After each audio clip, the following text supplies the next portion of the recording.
A teacher humiliates a pair of black twins, mocking them, belittling them, making sure they know they don't belong. But when they finally call their dad, the school is in for a shock because he's the new principal. And when he walks into that classroom, everything changes. How far will this teacher go to cover her tracks? And will these girls get the justice they deserve? Stay tuned. You won't believe how this ends. Before we get into the story, comment below where in the world you are watching from today. The morning sun cast long shadows across Pinehurst Academy's perfectly manicured lawn. Maya and Milan Johnson sat in the back of their father's car, their hearts beating in sync as they took in the imposing white building before them. The school's grand entrance, with its towering columns and pristine facade, seemed to stretch endlessly into the crisp autumn sky. Maya gripped her backpack tighter, her knuckles whitening. She glanced at Milan, finding comfort in her twin's familiar presence. While Maya's stomach churned with anxiety, Milan's jaw was set with determination, though her tapping foot betrayed her own nervousness. Dr. Jordan Johnson turned off the engine and shifted in his seat to face his daughters. His warm brown eyes held a mixture of pride and concern as he studied their faces. He adjusted his perfectly knotted tie, a habit they recognized as his way of gathering thoughts before important conversations. "You belong here," he said firmly, his deep voice filling the car with quiet authority. "Don't let anyone make you think otherwise." He paused, making sure to catch both their eyes. "Remember who you are. Remember whose you are." Milan nodded sharply while Maya managed a small smile. Their father's words wrapped around them like a protective shield, even as the reality of being among the first black students at Pinehurst Academy weighed heavily on their shoulders. They stepped out of the car together, their new penny loafers clicking against the concrete. The sound seemed to echo across the quiet campus. Maya smoothed down her plaid skirt, part of Pinehurst's strict uniform code, while Milan straightened her blazer with deliberate movements. The main entrance loomed before them, its heavy wooden doors propped open in silent invitation. As they crossed the threshold, the temperature seemed to drop several degrees. The hallway stretched out like an endless tunnel, its walls lined with glass cases displaying academic trophies and photographs of past graduating classes. Faces that looked nothing like theirs. Students milled about, their conversations dropping to whispers as the twins passed. Maya felt the weight of their stares pressing against her skin. Some quickly averted their eyes when caught looking, while others maintained their gaze with uncomfortable intensity. A group of girls huddled near their lockers, their heads bent together in poorly concealed conversation. "Did you know the new principal?" one whispered, her voice carrying despite her attempt at discretion. "I heard they're from," another added, cutting herself off as Milan shot them a sharp look. Maya touched her sister's arm gently, a silent reminder of their father's words about choosing their battles. Milan's shoulders remained tense, but she kept walking. The administrative office sat behind a heavy door marked with gold lettering. Inside, the air felt stiff and formal, like a museum after hours. Ms. Evelyn Harper sat at her desk, her silver hair pulled back in a severe bun that matched her expression. She didn't look up as they approached, though the clicking of their shoes on the polished floor clearly announced their presence. "We're here for our schedules," Milan said, her voice clear and steady. "We're the Johnson twins." Ms. Harper's fingers paused over her keyboard. She looked up slowly, her eyes moving past them as if searching for someone else. When she finally focused on the girls, her lips pressed into a thin line. "Yes," she said, the word falling flat between them. She pulled 2 papers from a neat stack on her desk, holding them out without quite meeting their eyes. "Your schedules. The student handbook is available online. I trust you've already reviewed it." Maya reached for the papers, murmuring a quiet thank you that Ms. Harper didn't acknowledge. As they turned to leave, the secretary had already returned to her typing, the sharp clicks of her keyboard following them out. In the hallway, Maya studied their schedules while Milan fumed beside her. "Did she just act like we were invisible?" Maya whispered, her voice barely audible above the growing noise of students heading to their first classes. "Like we're ghosts," Milan replied, her voice tight with anger. "Or maybe just unwanted intruders in her precious school." They navigated the corridors, following the room numbers until they reached their first class, History with Mrs. Langley.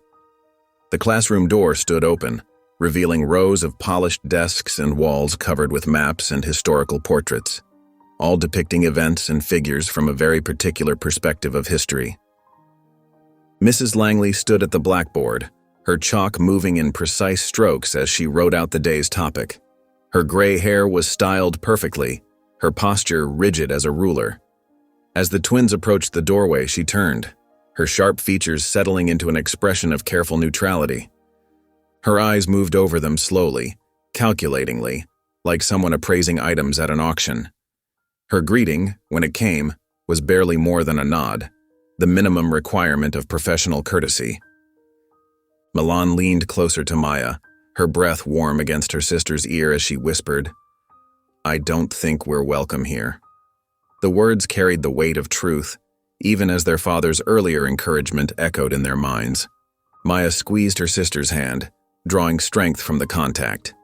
Together they stood in the doorway of Mrs. Langley's classroom, facing whatever challenges awaited them with the quiet dignity their father had taught them, and the fierce determination that ran in their blood. The history classroom felt smaller than it actually was, with its cream-colored walls lined with faded maps and portraits of past presidents. Maya and Milan sat near the back, their notebooks open and pens ready. The familiar smell of chalk dust hung in the air as Mrs. Langley's heels clicked against the linoleum floor. Mrs. Langley stood at the front of the class, her gray hair pulled back in a tight bun that seemed to stretch her skin.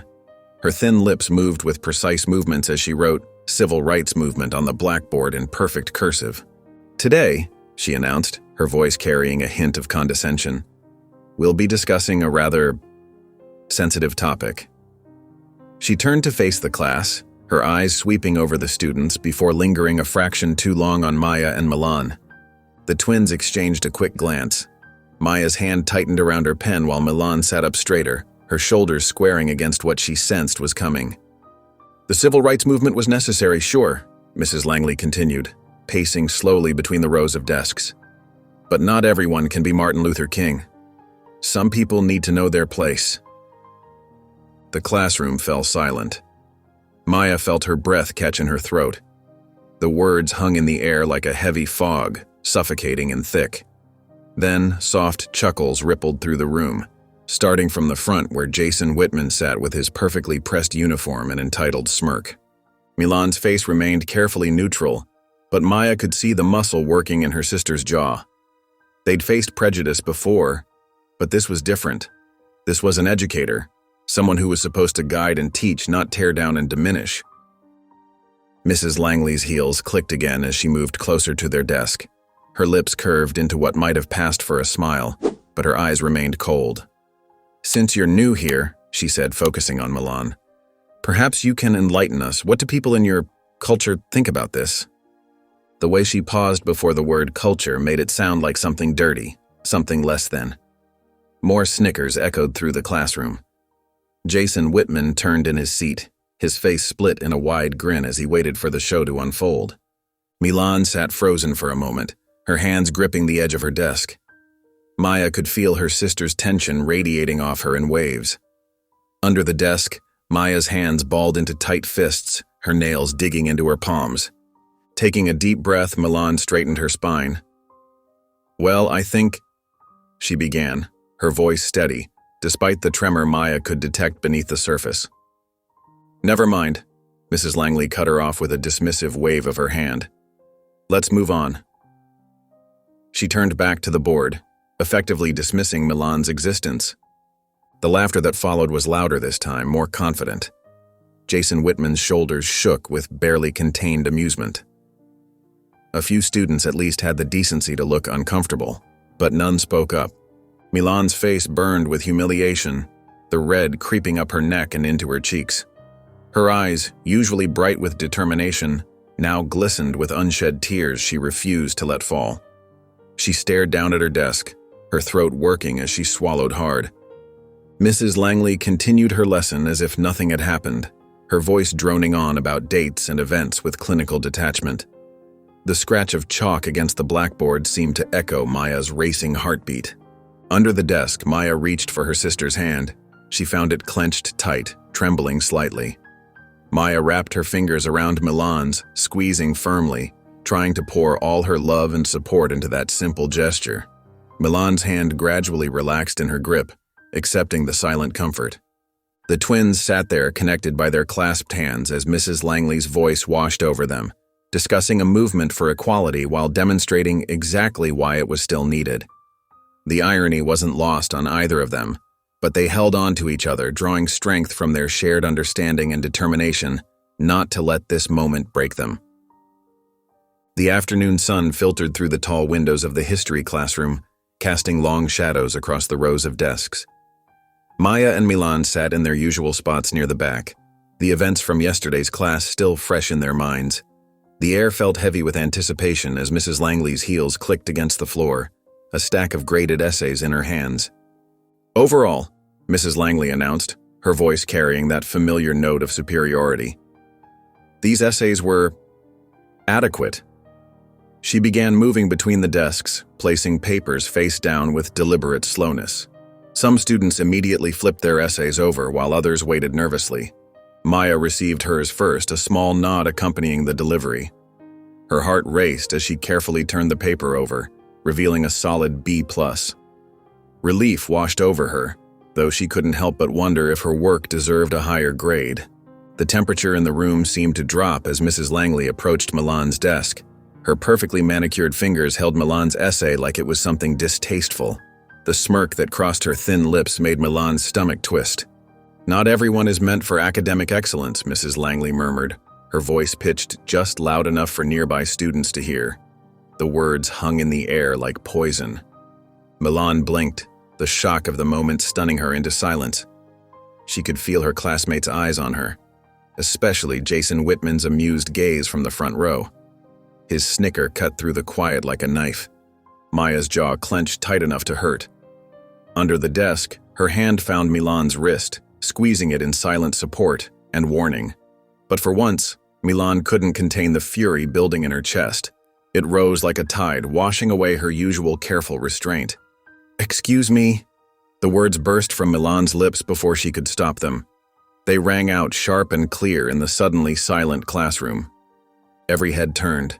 Some students stared wide-eyed, others quickly looked away. The tension in the room became almost unbearable.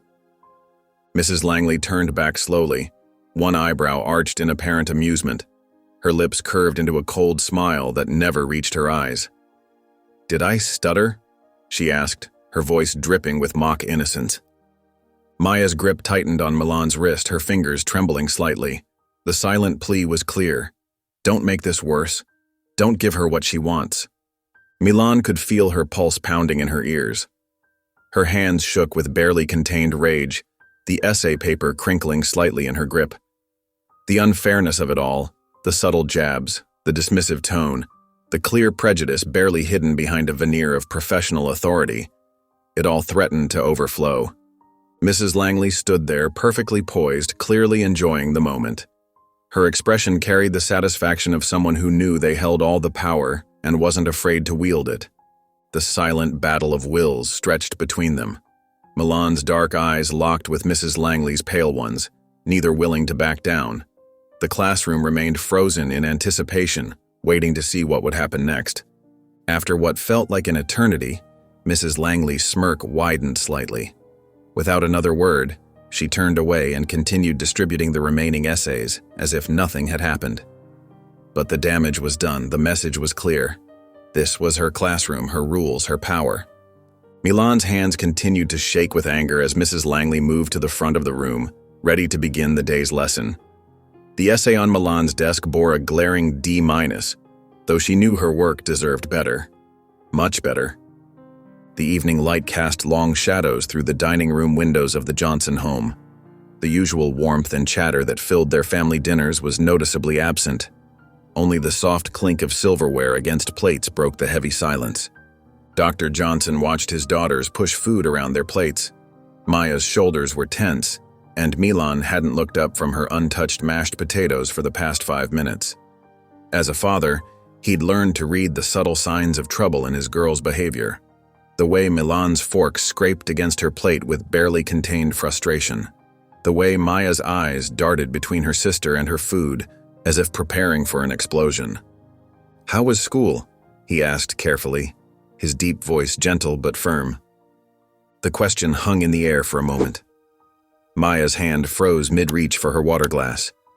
Milan's grip tightened on her fork until her knuckles turned white. Then, like a dam breaking, Milan put down her fork with a sharp clatter. "Our history teacher is a racist," she blurted out, her voice trembling with anger and hurt. Dr. Johnson set down his own fork, giving his daughters his full attention. His face remained calm, but a muscle twitched in his jaw. "Tell me everything," he said quietly. Maya spoke first, her voice soft but steady. "Yesterday, Mrs. Langley was teaching about the civil rights movement, but Maya paused, searching for the right words. She made it sound like it wasn't important. She said something about people knowing their place. Then she singled me out, Milan cut in, her words rushing out like a torrent. She asked what my culture thought about it, like I'm some kind of specimen in a zoo. And when I tried to answer, she just cut me off and moved on. Milan's voice cracked slightly. The whole class laughed. Dr. Johnson's hands folded together on the table, his expression thoughtful but his eyes intense. What happened today? Maya reached for Milan's hand under the table, squeezing it supportively. She handed back our essays, Maya explained. When she got to Milan's desk, she glanced at her sister. She said not everyone is meant for academic excellence, Milan finished, her voice barely above a whisper. She made sure everyone could hear her.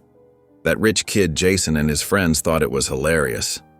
Dr. Johnson absorbed every word, his calm exterior masking the storm brewing beneath. The girls could see it in the way he sat straighter, in the careful way he controlled his breathing.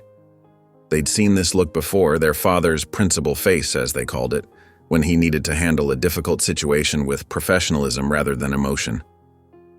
And the other students, he asked, how did they react to all this? Maya shrugged, her fork pushing a piece of broccoli across her plate. Most of them just watch. Some laugh. Others look uncomfortable but don't say anything. It's like they're waiting, Milan added bitterly. Waiting to see what she'll say next, what she'll do to humiliate us. Dr. Johnson nodded slowly, taking in every detail. His daughters watched as he processed the information, knowing he was already forming a plan. They'd seen him handle difficult situations before, always with a measured approach that somehow managed to be both diplomatic and decisive. I'll handle this, he said finally, his voice carrying the weight of both father and principal. The words were simple but held a promise of action, of protection. Maya's shoulders relaxed slightly and she let out a small breath of relief. But Milan remained rigid in her chair, her food still untouched. The girls exchanged a nervous look across the table. Milan's fingers twisted in the fabric of her napkin as she whispered, "What if this makes things worse?"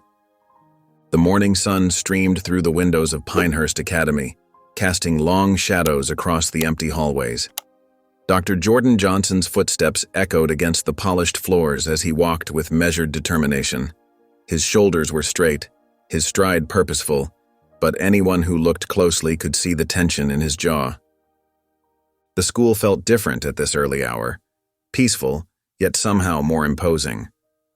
Usually, Dr. Johnson enjoyed these quiet moments before the halls filled with students. Today was different.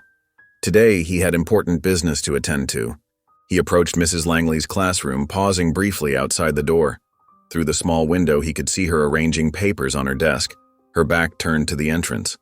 Her movements were precise and methodical, just like everything else about her.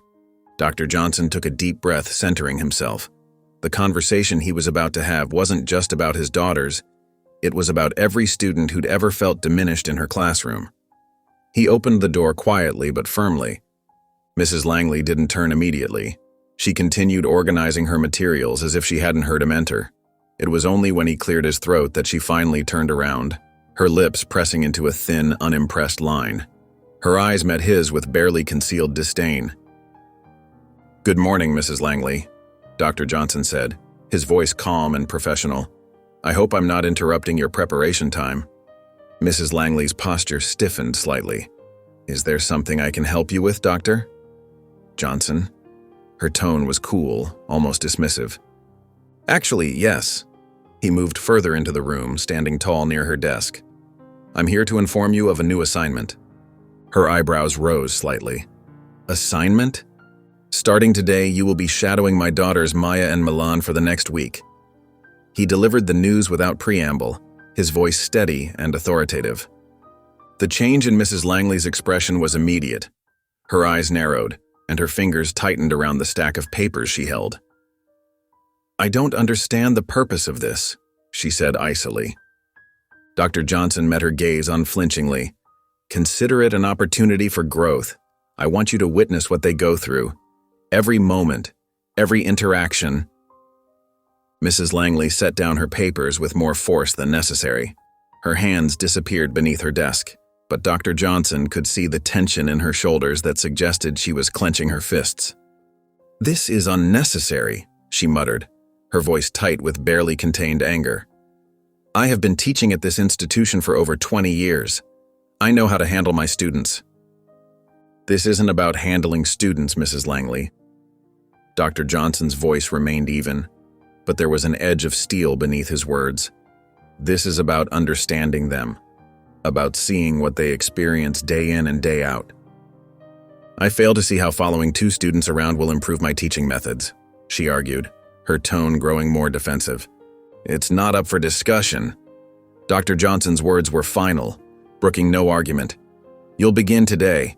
Your classes will be covered by substitutes for the week." Mrs. Langley's face flushed with anger.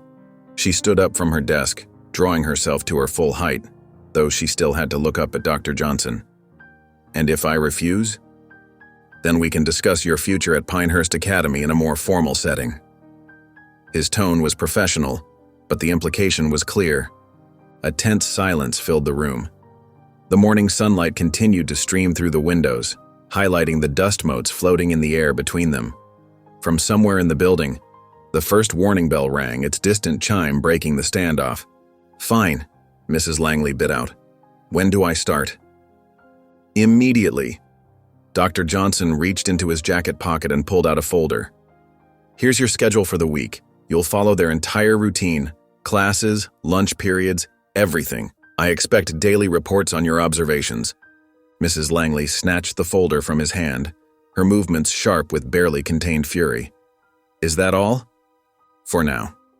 Dr. Johnson turned toward the door, his posture still perfectly composed. "Remember, Mrs. Langley, this isn't punishment. It's an opportunity to see things from a different perspective." He walked out of the classroom, leaving Mrs. Langley standing behind her desk. She watched him go, her face twisted in anger. As his footsteps faded down the hallway, she glared at the empty doorway, her grip wrinkling the folder in her hands. "We'll see who learns a lesson here," she muttered under her breath, her words bitter in the empty classroom. The morning sun continued to shine through the windows, indifferent to the tension that hung in the air. Outside, the sounds of students beginning to arrive filtered through the walls.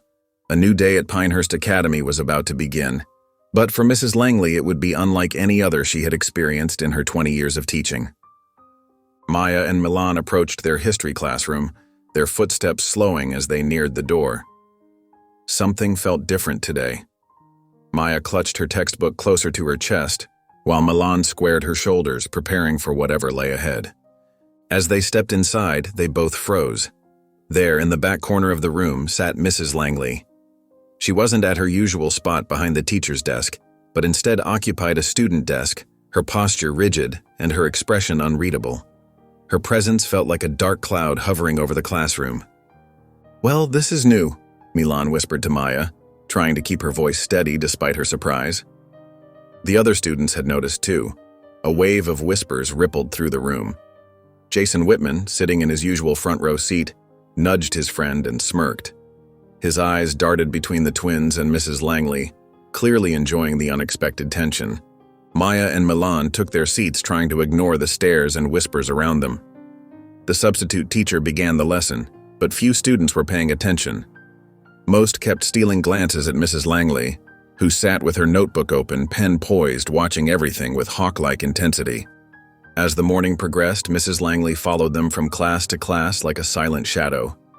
In math, Maya raised her hand 3 times with the correct answer, but the teacher's eyes seemed to skip right over her, calling on other students instead. Milan noticed her sister's shoulders slump a little more each time. During English, a group of girls behind them whispered loudly enough to be heard. "Did you see their hair? How do they even get it to do that?" "I know, right? And the way they talk.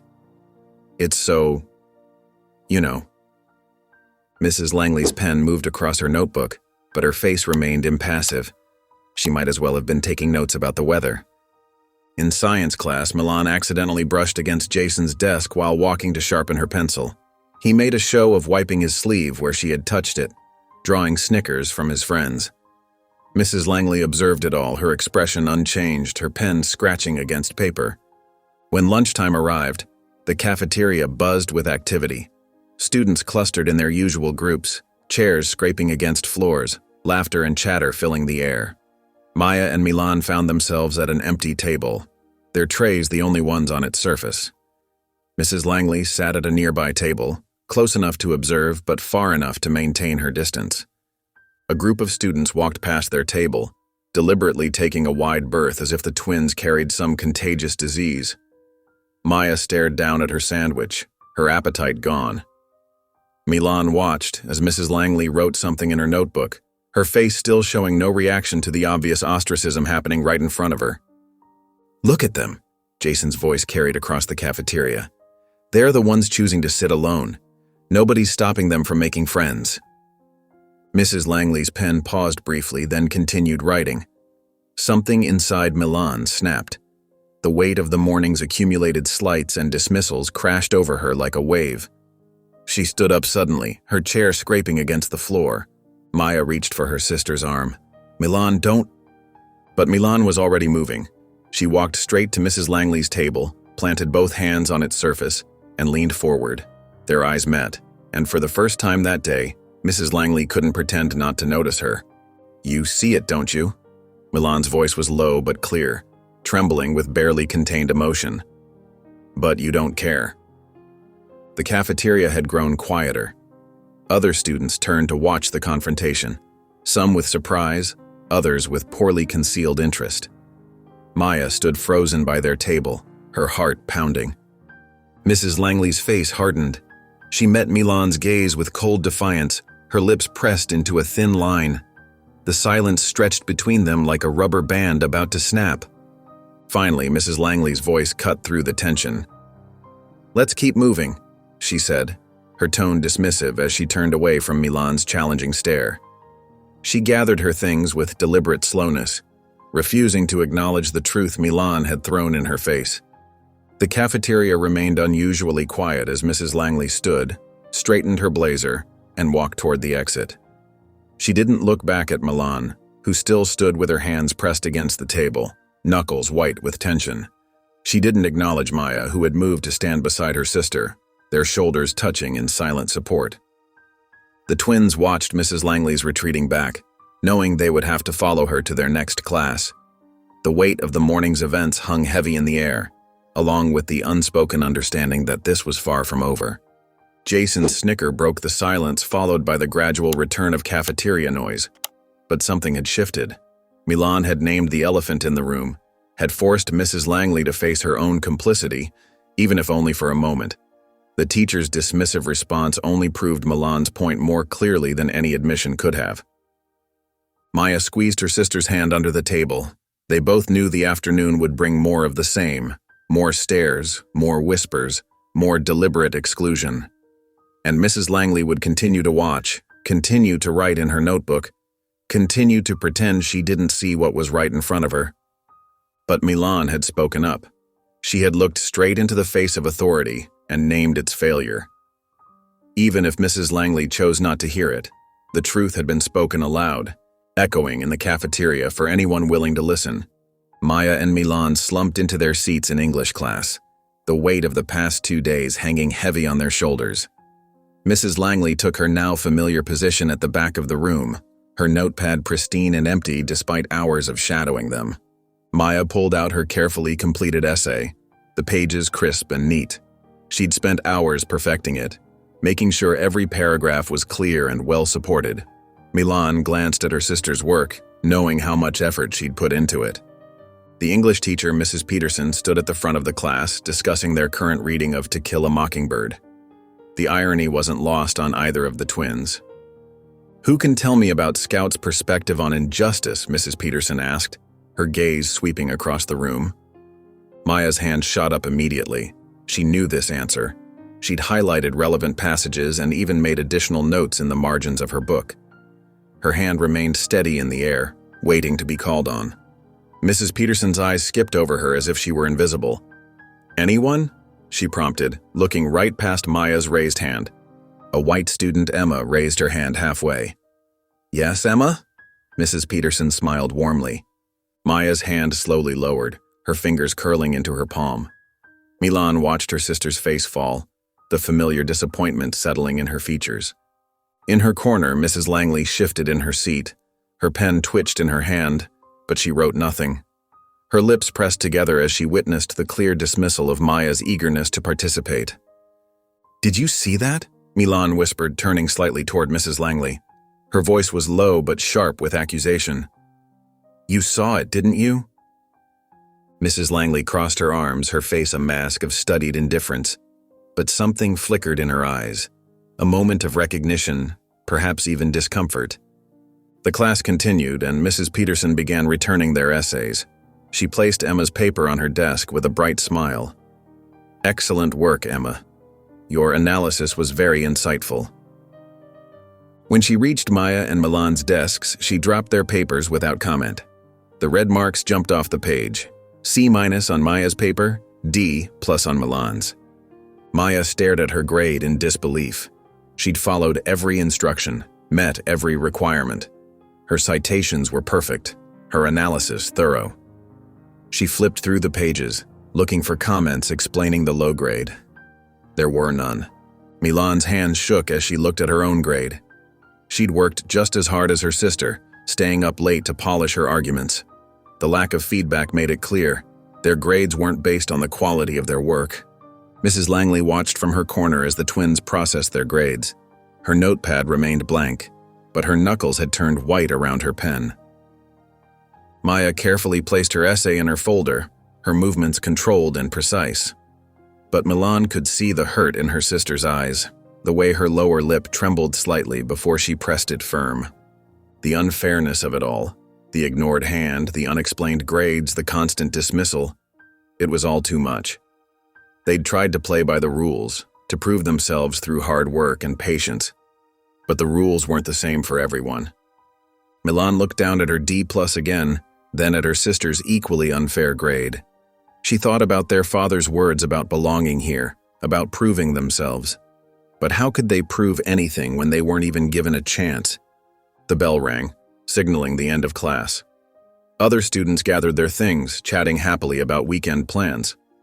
Maya and Milan remained seated, the weight of their grades holding them down. Milan closed her notebook with more force than necessary, the sound sharp in the emptying classroom. Her jaw clenched tight as she stared straight ahead. "I'm done playing nice," she muttered, her voice low but filled with determination. Mrs. Langley sat in her corner, still silent, still watching.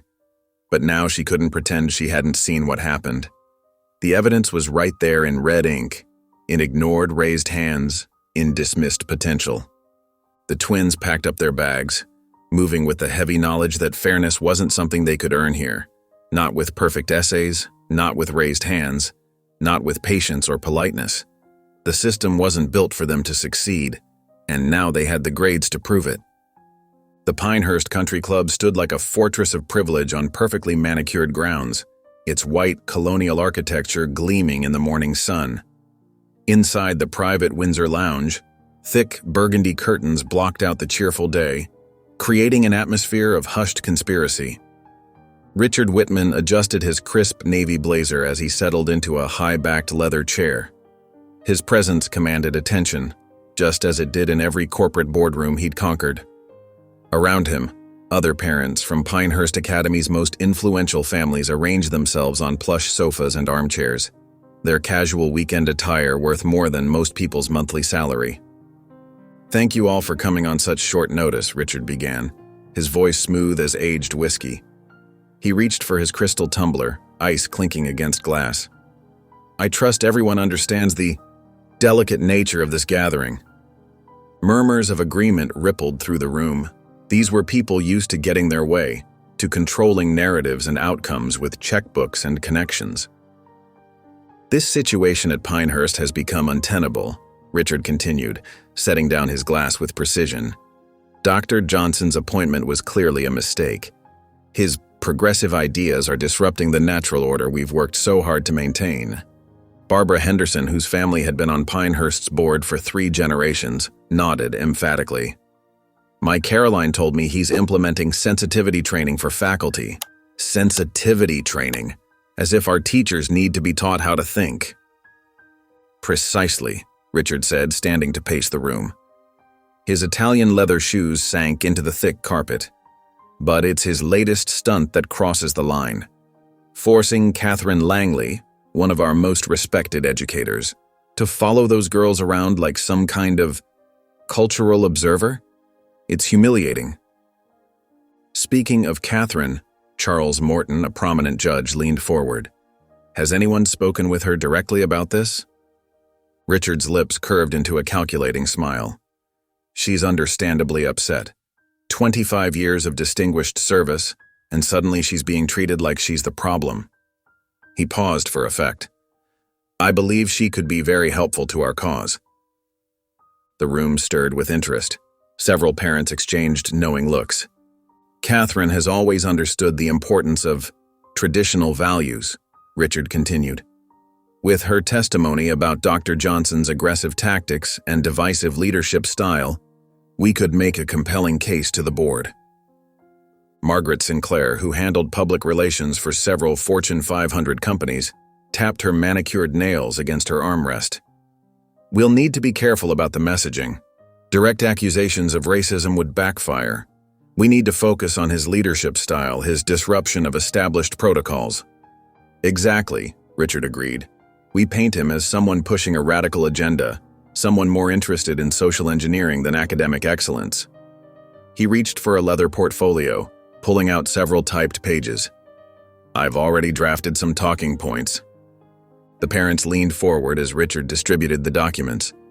The rustle of papers filled the room as they studied his carefully crafted narrative.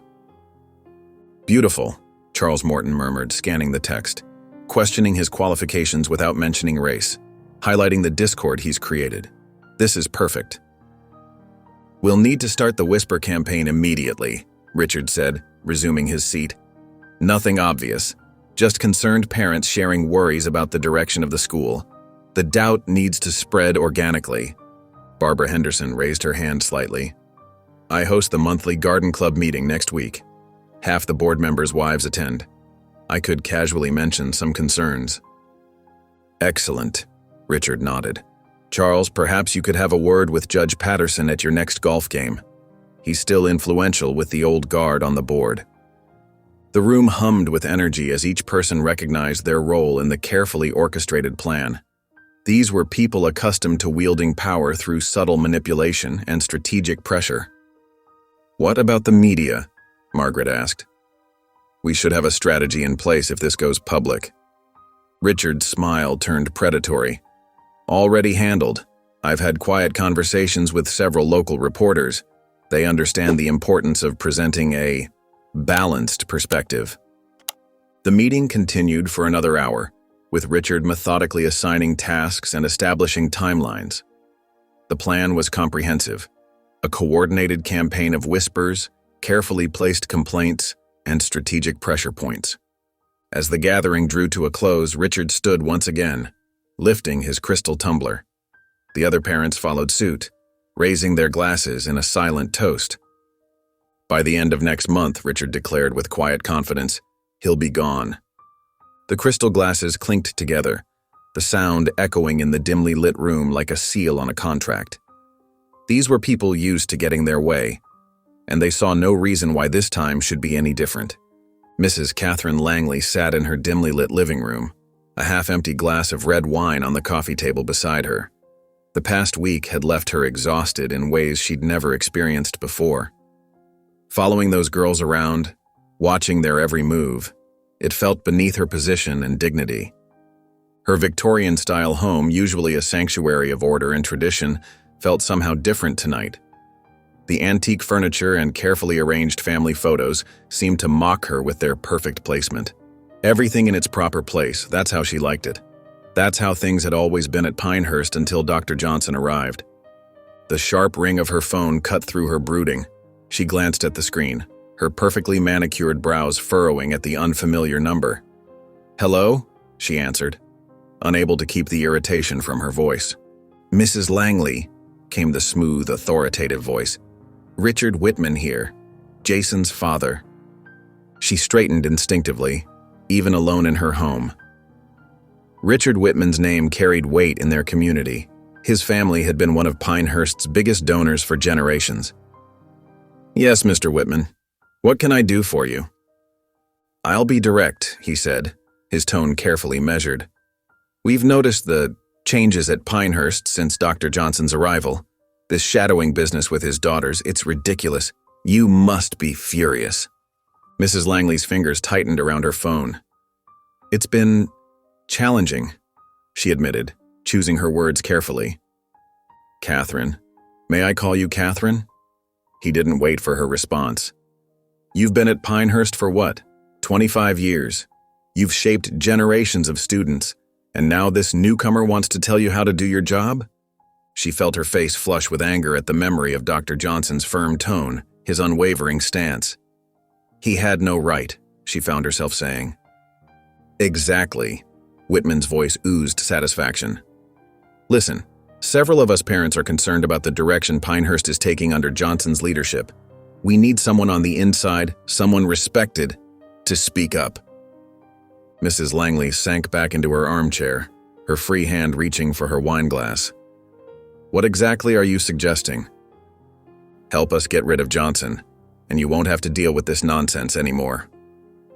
His voice dropped lower, more intimate. "You'll be protected, of course. We take care of our own." The wine suddenly tasted bitter in her mouth. "Protected?" "The board values your experience, Catherine. Your word carries weight. If you were to express concerns about Dr. Johnson's leadership style, his divisive approach..." Whitman paused meaningfully.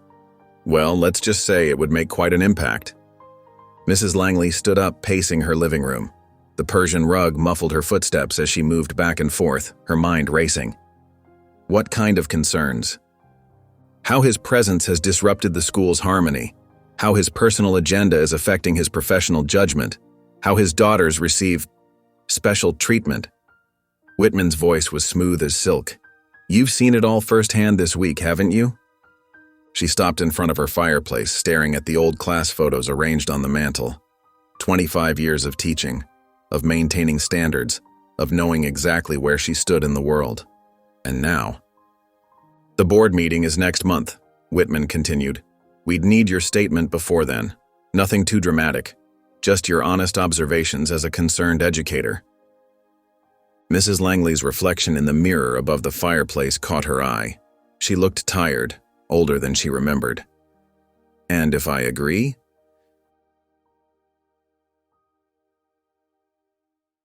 "You'll have the full support of Pinehurst's most influential families. Your position will be secure, more than secure, enhanced." He chuckled softly. "Department head has a nice ring to it, don't you think?" The offer hung in the air like smoke, tempting and toxic. She thought of Dr. Johnson's daughters, of their faces when teachers ignored them, when students whispered behind their backs.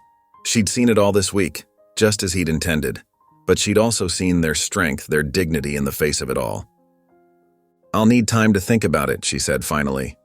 "Of course," Whitman replied smoothly. "But don't take too long. Change is coming to Pinehurst, Catherine. The question is, which side of history do you want to be on?" The call ended with a soft click, leaving Mrs. Langley alone with her thoughts. She stared at her phone, Whitman's words echoing in her mind. The path before her seemed to split in two directions, each with its own consequences, its own price to pay.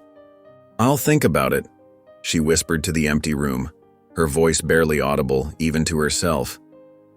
The silence that followed felt heavy with the weight of decision. Her wineglass sat forgotten on the coffee table, the red liquid casting a dark shadow on the polished wood surface. Outside, the sun had set, leaving her alone in the growing darkness of her carefully ordered world. Mrs. Langley sat alone in the teacher's lounge, mechanically stirring her coffee long after the cream had fully mixed in. The ceramic spoon clinked against the sides of her mug in a steady rhythm that matched her troubled thoughts. Richard Whitman's words from last night's phone call echoed in her mind. "Help us get rid of Johnson, and you won't have to deal with this nonsense anymore." The offer was tempting, more than tempting. It would be so easy to just say yes, to go back to the way things were. No more following those girls around, no more questioning her methods, no more having her authority challenged. She'd taught at Pinehurst for 23 years. This was her school, her domain. Who was Dr. Johnson to come in and change everything? She took a small sip of coffee, grimacing at its now lukewarm temperature. Through the lounge window, she could see students filing into the cafeteria for lunch. The familiar chaos of lunch period filled the air. The clatter of trays, burst of laughter, the steady hum of teenage conversation. Her eyes drifted to her watch. Time to resume her shadowing duties.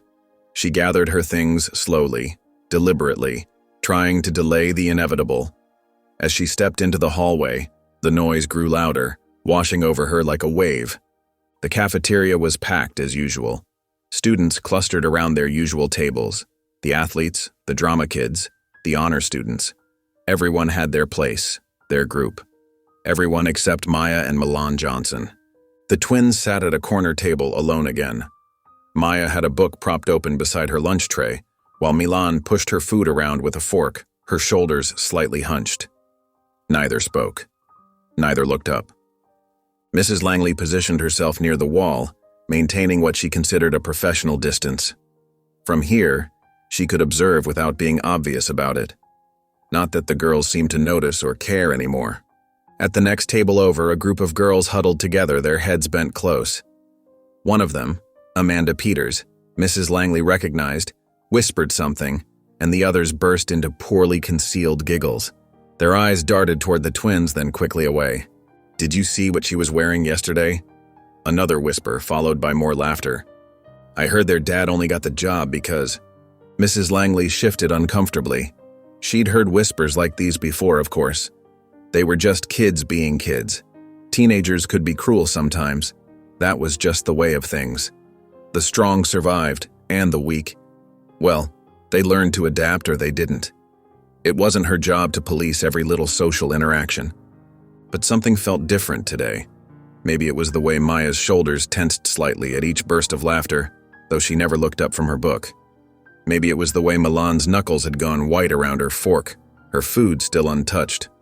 For the first time, Mrs. Langley felt an unfamiliar sensation in her chest, a slight tightening, a whisper of, was it guilt? No, that wasn't right. She had nothing to feel guilty about. These girls brought this on themselves. If they just try harder to fit in, to adapt to Pinehurst's culture instead of expecting everyone to adapt to them. Another burst of giggles interrupted her thoughts. This time, one of the girls had pulled her hair back, mimicking Milan's braids in an exaggerated way. Her friends covered their mouths, shoulders shaking with laughter. Mrs. Langley found herself remembering her own daughter at that age. Sarah had been quiet, bookish, not unlike Maya. There had been a time in middle school when Sarah came home crying because some girls had made fun of her glasses. Mrs. Langley had told her to toughen up, that the world wasn't going to coddle her. Sarah had switched to contact lenses the next week. But this felt different somehow. Sarah could change her glasses. These girls couldn't change who they were. They couldn't. The thought stopped abruptly as Milan's head snapped up, her dark eyes meeting Mrs. Langley's directly. There was something in that gaze, not anger or defiance as Mrs. Langley had expected, but something deeper. Understanding, perhaps. As if Milan knew exactly what Mrs. Langley was thinking, knew exactly what choice she was wrestling with. The moment stretched, uncomfortable and electric. Mrs. Langley felt exposed, as if all her carefully constructed justifications were being stripped away under that steady gaze. She turned away quickly, almost stumbling in her haste. "This isn't my problem," she muttered under her breath, but the words sounded hollow even to her own ears. The morning sun filtered through the windows of Pinehurst Academy, casting long shadows across the polished floors. Groups of teachers huddled in corners, their voices dropping to whispers whenever someone walked past. In the faculty lounge, Mrs. Peterson, the math teacher, leaned close to Mr. Roberts from the science department. "Have you heard?" she murmured, glancing around. "Dr. Johnson is causing quite a stir." "Making everything about race, from what I hear," Mr. Roberts replied, shaking his head. "Can't just let things be." The whispers spread like wildfire through the hallways. Students gathered in small clusters, their conversations a mix of speculation and passed-down rumors from their parents. Near the water fountain, a group of sophomores exchanged knowing looks. "My dad says he's trying to change everything," one girl said, twirling her hair nervously. "Says he's making it uncomfortable for everyone." In first period history class, Jason Whitman sat straighter in his chair, a smirk playing on his lips. He waited until Mrs. Langley stepped out to grab some papers, then turned to face his classmates. "Hey," he called out, voice carrying across the room. "I heard Dr. Johnson is trying to fire all the white teachers." The statement hung in the air like smoke. A few students nodded, as if this confirmed their suspicions. Others shifted uncomfortably in their seats, uncertain what to believe. Maya and Milan sat rigid in their chairs, the words hitting them like physical blows.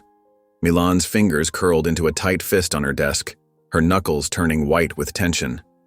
Maya quickly reached over, her hand gentle but firm on her sister's arm. "Don't," Maya whispered. "It's what they want." Milan's jaw clenched, but she remained seated. Her eyes burned with unshed tears of frustration as she watched Jason's satisfied expression. Meanwhile, in the teacher's lounge, Mrs. Langley stood by the coffee maker, her presence barely noticed by the group of teachers gathered around the small round table. She poured cream into her coffee with mechanical precision, her ears catching every word of their conversation. "Someone needs to take a stand," Mrs. Thompson from English said firmly. "We can't let him continue like this." "We need someone to step forward," Mr. Davis agreed, his voice carrying an edge of urgency. "Someone who's been affected by him." Mrs. Langley's hand tightened around her coffee cup. The ceramic felt warm against her palm, almost uncomfortably so. She knew exactly what they meant, who they meant. After all, she was the one who'd been forced to shadow those girls to witness. She pushed that thought away quickly. "It needs to be someone respected," Mrs. Thompson continued. "Someone with authority and experience." Their eyes didn't turn to her, but Mrs. Langley felt their attention shift in her direction all the same.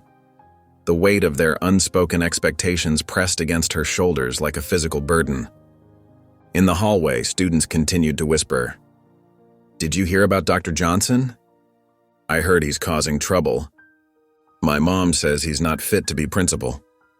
The rumors bounced off lockers and slipped under classroom doors, growing more distorted with each retelling. Maya and Milan walked through it all, heads held high despite the weight of the lies surrounding them.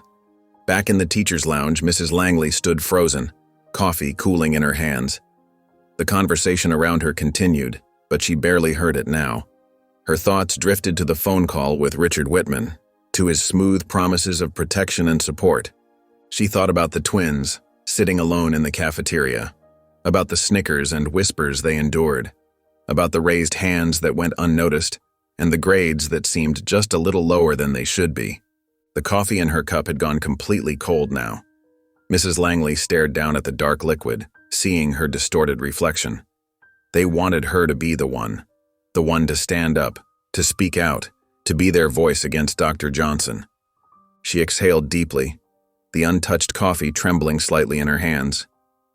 "They want me to be the one," she whispered to herself, the words barely audible above the continued murmur of gossip around her. The lamp cast a soft yellow glow across Mrs. Langley's living room, creating shadows that danced on the walls. She sat in her favorite armchair, still wearing her work clothes from the day. Her phone felt heavy in her hands as she stared at the draft email on the screen. The cursor blinked steadily, like a heartbeat, at the end of her carefully worded complaint against Dr. Johnson. Dr. Johnson's aggressive approach to diversity has created a hostile work environment, she read silently, her lips moving slightly. The words felt rehearsed, hollow somehow. She'd spent hours crafting each sentence, making sure they painted the picture Richard Whitman wanted, of a principal pushing too hard, too fast, making everything about race. Mrs. Langley shifted uncomfortably in her chair. The house felt unusually quiet tonight, making it harder to ignore the thoughts she'd been pushing away. Her tea had gone cold on the side table, untouched since she'd made it an hour ago. She closed her eyes and immediately Milan's face appeared in her mind. That moment in the cafeteria when their eyes had met. There had been something in that look, something that made her stomach twist now, not anger or defiance but a deep, knowing sadness, as if Milan could see right through her. "They bring it on themselves," she whispered to the empty room, but the words sounded weak even to her own ears. Images from the past week flooded her mind. Maya's raised hand being ignored in class after class, the way students whispered and pointed when they thought no one was watching, the cruel smirk on Jason Whitman's face when he spread those rumors. Her finger hovered over the delete key. Richard Whitman's voice echoed in her head. "You'll be protected." The promise felt sour now, tasting of privilege and power used to maintain the status quo. She thought of how many times she'd looked the other way, convinced herself she was just maintaining standards, upholding tradition. The cursor continued its steady rhythm, waiting. Mrs. Langley stood up suddenly, pacing across her Persian rug. She'd worked at Pinehurst for 23 years. The school had been her life, her identity. She'd always prided herself on being fair, on treating everyone the same. "But did you really?" a small voice in her head asked. She remembered her own words to Milan. Not everyone is meant for academic excellence. The memory made her cheeks burn with shame. She hadn't even read the girl's essay properly, had she? She'd just assumed. Mrs. Langley walked to her window looking out at the dark street. Her reflection stared back at her, and for the first time she really saw herself, saw what she had become. The comfortable lies she'd told herself were crumbling. She returned to her chair, picking up her phone again. The complaint was still there, waiting to be sent. One click and she could make all this go away. Richard Whitman would handle everything. Things would go back to normal. Normal. The word stuck in her throat. Normal meant Maya and Milan sitting alone at lunch. Normal meant talented students being ignored because of their skin color. Normal meant nothing would ever change. Her hands trembled slightly as she read through the complaint one more time. Each word felt like a betrayal now, not just of Dr. Johnson and his daughters, but of everything she'd once believed about herself as a teacher. The room seemed to grow smaller as she sat there, the weight of her decision pressing down on her. To send this email would be to choose a side, to declare what kind of person she really was.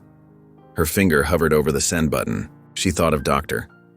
Johnson's words. Consider it an opportunity for growth. He hadn't been trying to punish her, she realized. He'd wanted her to see, really see, what was happening in their school. Mrs. Langley closed her eyes, her finger still poised above the screen. In the darkness behind her eyelids, she saw Milan and Maya's faces again, saw their strength, their dignity, in the face of daily humiliations. She saw her own role in their struggle, her willing blindness to their pain. The cursor kept blinking, waiting for her decision. Send the email and protect herself, or face the uncomfortable truth about who she had become. The choice felt monumental, like standing on the edge of a cliff. Mrs. Langley took a deep breath and opened her eyes. Her finger still hovered over the send button. She closed her eyes and clicked. The gymnasium of Pinehurst Academy hummed with tension. Rows of metal folding chairs stretched across the polished wooden floor, filled with parents, teachers, and staff members.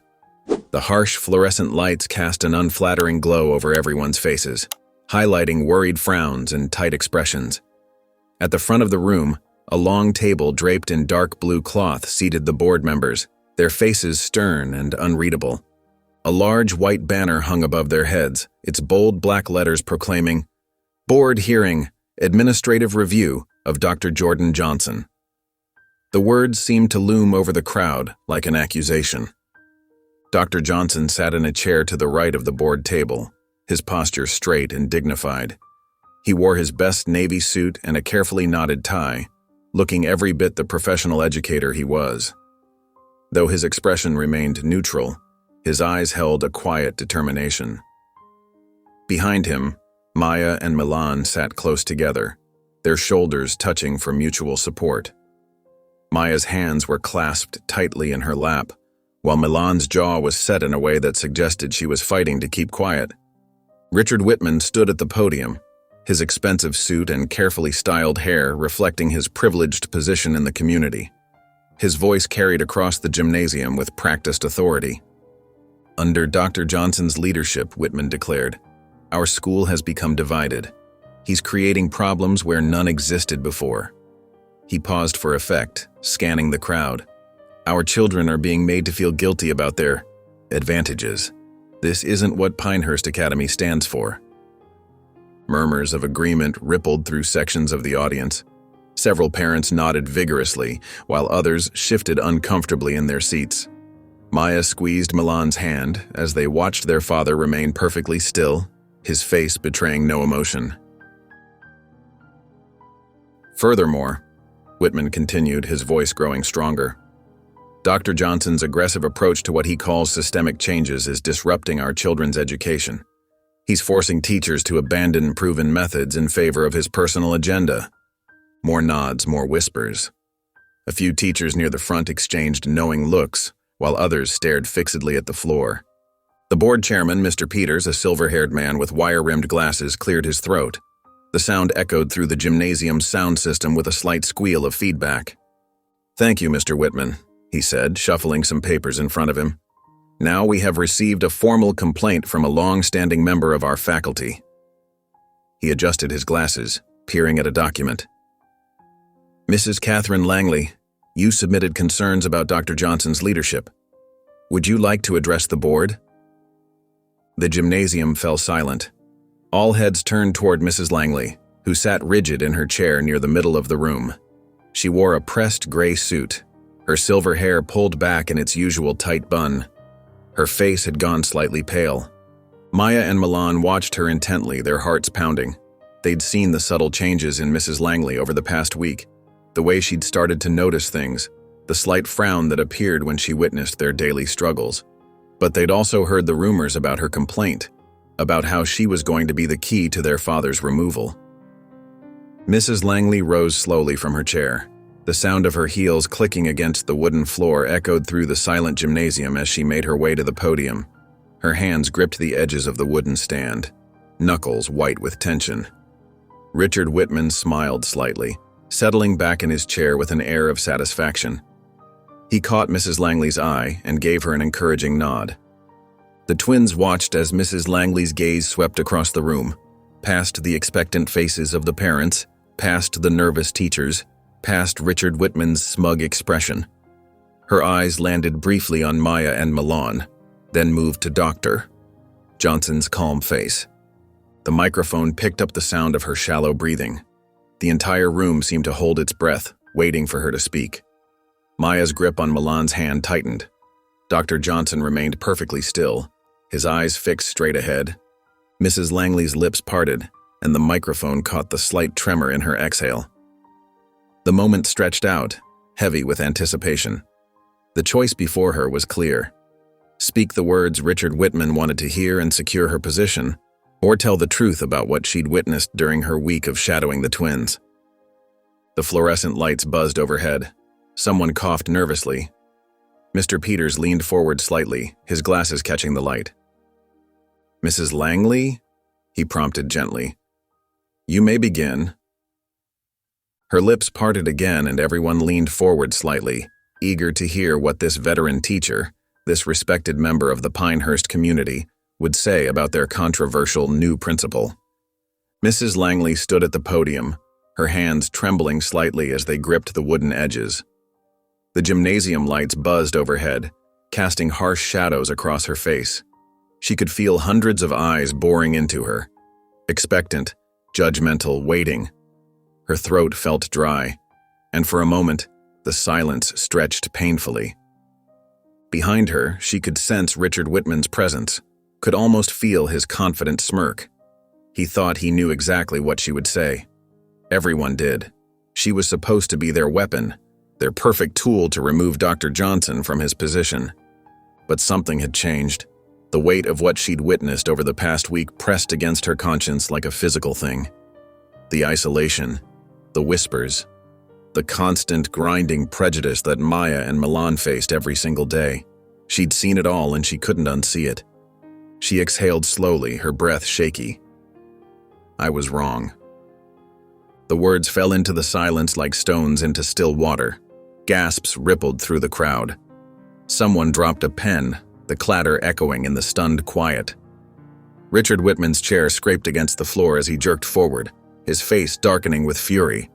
Mrs. Langley's voice grew stronger. I let my prejudice cloud my judgment. Her words came faster now, pushed by the truth she'd been denying. I saw things happening to Maya and Milan, and I ignored them. I watched as they were excluded, dismissed, and treated unfairly, not just by students, but by teachers, by me. The murmurs in the crowd grew louder. Some parents shifted uncomfortably in their seats. Others whispered furiously to their neighbors. Mrs. Langley caught sight of Maya and Milan, sitting straight-backed behind their father. Their expressions were a mixture of surprise and cautious hope. I won't be part of this anymore, she continued, her voice clear and firm. Dr. Johnson isn't the problem. He's trying to address issues that have existed at this school for far too long. Issues we've all pretended not to see. Richard Whitman stood up abruptly, his chair screeching against the floor. This is ridiculous, he sputtered, his face red with anger. She's clearly been intimidated into... The board chair's gavel cracked against the table, cutting him off. Mr. Whitman, please take your seat. Richard Whitman sat down slowly, his eyes burning with barely contained rage. Mrs. Langley could see other parents nodding in agreement with him, their faces set in disapproving lines. The board chair cleared his throat, shuffling some papers in front of him. His expression was carefully neutral. While we appreciate Mrs. Langley's candid statement, we've already reviewed the concerns brought forward by multiple parties. The decision stands.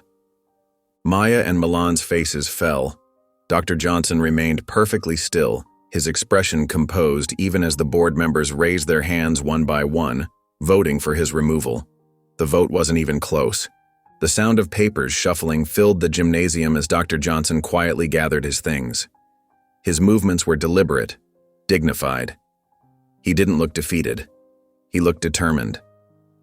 Milan's hands shook with barely contained rage as she watched her father pack up his briefcase. Her fingers were clenched so tight her knuckles had turned white. Maya reached over and gripped her sister's hand, their shared pain visible in the tears they refused to let fall. This isn't over, Milan said, her voice trembling with anger. Mrs. Langley stood to the side watching the scene unfold. She had told the truth, but it hadn't been enough. The realization sat heavy in her chest. Sometimes the truth wasn't enough to overcome deeply entrenched prejudice. She saw Richard Whitman smiling smugly at the front of the room, already shaking hands with board members, and felt sick to her stomach. The gymnasium buzzed with quiet conversations as people began to file out. Some looked troubled by what had transpired, while others seemed satisfied with the outcome. The fluorescent lights continued their relentless hum overhead, illuminating the empty podium where Mrs. Langley had finally spoken her truth. Too late to make a difference. The Sunday afternoon sun streamed through the tall windows of Dr. Johnson's office, casting long shadows across the half-empty bookshelves. The light caught the dust motes dancing in the air, stirred up by the steady movement of books being placed into cardboard boxes. Dr. Jordan Johnson stood behind his desk, carefully wrapping his nameplate in tissue paper. His movements were deliberate, measured, as if each item represented more than just an object to be packed away. He paused, holding a framed photograph of Maya and Milan from their middle school graduation. Their smiles were bright, full of hope and excitement for the future. His chest tightened as he remembered their proud faces that day, how they'd talked endlessly about starting high school at Pinehurst Academy. Now, barely 2 weeks into the semester, everything had changed. The soft creak of the office door made him look up. Maya and Milan stood in the doorway, their expressions a mix of sadness and disbelief as they took in the scene before them. Empty boxes were scattered across the floor, some already filled with books and personal items. The walls, once decorated with certificates and artwork, now showed pale rectangles where frames had hung. Dr. Johnson forced a smile, though it didn't quite reach his eyes. "Hey girls," he said softly, setting down the photograph. "I could use some help if you're up for it." Maya nodded silently, moving to the bookshelf nearest her. Her fingers traced the spines of the books, educational texts that her father had collected over his years as an educator. Her movements were careful, methodical, as if handling precious artifacts. Milan, however, remained rooted in place, her hands clenched into fists at her sides.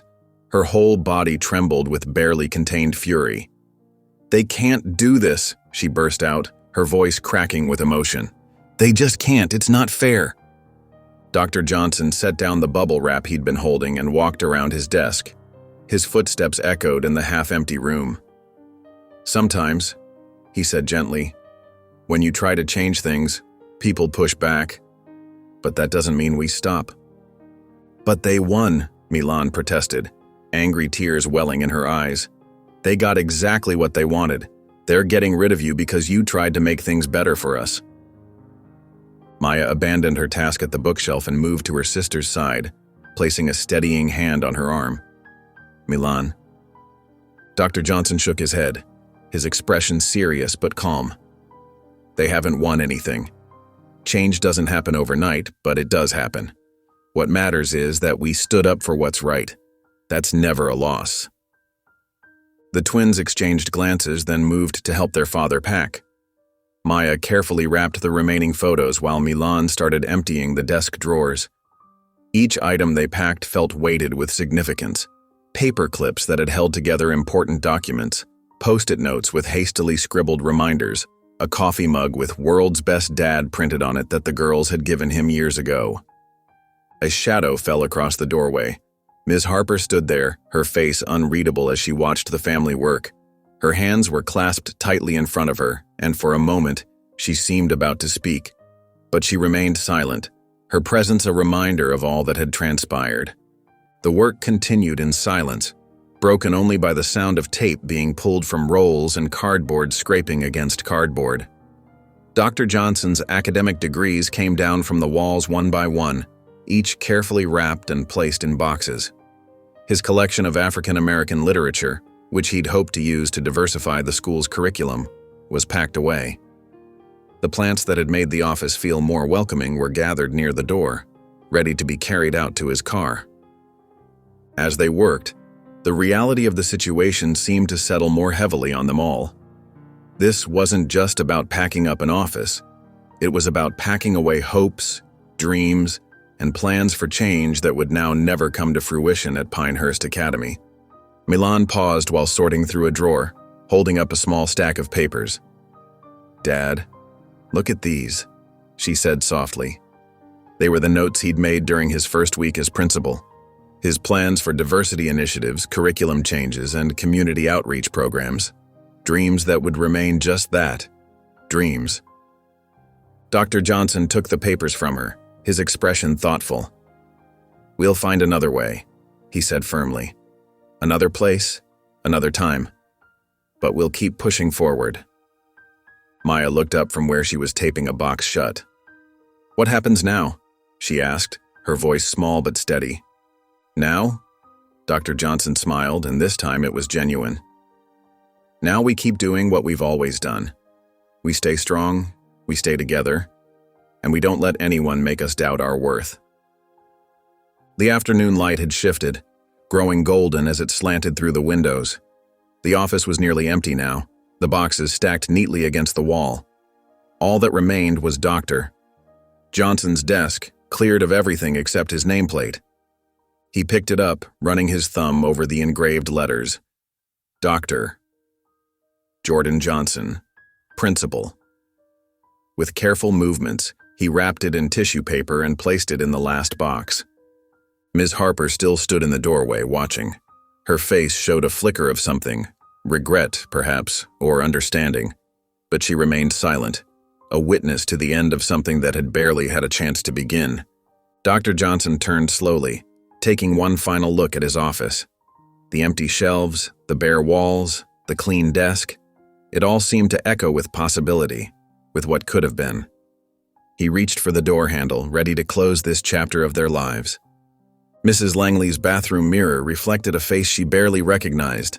Dark circles shadowed her eyes, and her usually perfect lipstick was slightly smudged at the corner. She'd spent most of the night tossing and turning, replaying the board meeting in her mind. Her confession had come too late. Dr. Johnson was gone, and she had played a part in it. "You got what you wanted," she whispered to her reflection, but the words tasted bitter in her mouth. Her hand trembled as she adjusted her pearl necklace, a gesture that usually gave her comfort. Today, it felt like a chain around her neck. The drive to Pinehurst Academy was different this morning. The familiar route seemed longer, heavier. As she pulled into her usual parking spot, she noticed Dr. Johnson's space was already occupied by someone else's car. Such a small change, but it made her stomach twist. Walking through the main entrance, Mrs. Langley immediately sensed the shift in atmosphere. The usual morning bustle felt muted, charged with an undercurrent of whispers and sideways glances. Students huddled in small groups, their conversations dying down as she passed. "Did you hear what happened?" A student's voice carried from around the corner. "Yeah, my dad was at the meeting. He said it was crazy." Mrs. Langley slowed her steps, listening. "The only black principal we ever had, and they got rid of him just like that," another student said, snapping their fingers for emphasis. "Just because he tried to make things better." The words hit her like a physical blow. She clutched her leather briefcase tighter, her knuckles turning white. In the teacher's lounge, conversations stopped when she entered. Her colleagues, who usually greeted her warmly, suddenly found their coffee cups fascinating. Mr. Peterson, who had taught alongside her for 15 years, actually got up and left when she approached the coffee machine. "Morning, Catherine," Ms. Roberts said stiffly, barely meeting her eyes. The use of her first name, usually a sign of their friendship, now sounded like an accusation. Mrs. Langley poured her coffee with shaking hands, spilling a few drops on the counter. She cleaned them up meticulously, taking longer than necessary, avoiding the heavy silence in the room. The hallways seemed endless as she made her way to her classroom.